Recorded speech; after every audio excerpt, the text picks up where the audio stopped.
સ્વાગત છે। હું છું સુભદ્રા આસારી। હવે જોઈએ આજના મુખ્ય સમાચાર। મહિયાપુર ગામ ખાતે આજે રામદેવ પીર મહારાજ મંદિરની પુનઃ પ્રાણ પ્રતિષ્ઠા નિમિત્તે ભવ્ય ધાર્મિક આયોજન કરવામાં આવ્યું હતું। સમગ્ર ગામમાં ભક્તિમય માહોલ વચ્ચે રામદેવ પીર મહારાજની ભવ્ય શોભાયાત્રા કાઢવામાં આવી હતી। શોભાયાત્રામાં સમસ્ત ગ્રામજનો મોટી સંખ્યામાં જોડાયા હતા। સાથે જ સાધુ સંતો પણ સાધુ સ્વરૂપે પધારી ધાર્મિક કાર્યક્રમને આશીર્વાદ આપ્યા હતા। ભજન કીર્તન અને જયઘોષ સાથે સમગ્ર વાતાવરણ ભક્તિમય બન્યું હતું। પ્રતિષ્ઠા યજ્ઞના આચાર્ય તરીકે શાસ્ત્રી પ્રિયકાંત દિલીપકુમાર ભટ્ટ દ્વારા વૈદિક મંત્રોચ્ચાર સાથે પૂજા વિધિ સંપન્ન કરાઈ હતી।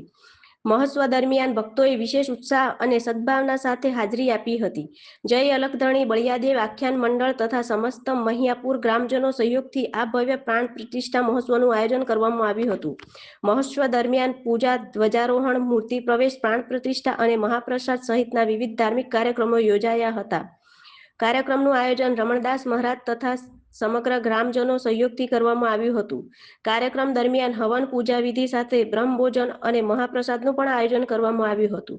મોટી સંખ્યામાં ભક્તોએ પ્રસાદ ગ્રહણ કરી ધર્મ લાભ લીધો હતો। સમગ્ર કાર્યક્રમ શાંતિપૂર્ણ અને ભવ્ય રીતે સંપન્ન થયો હતો। રિપોર્ટર જયેશ પટેલ, માલપુર।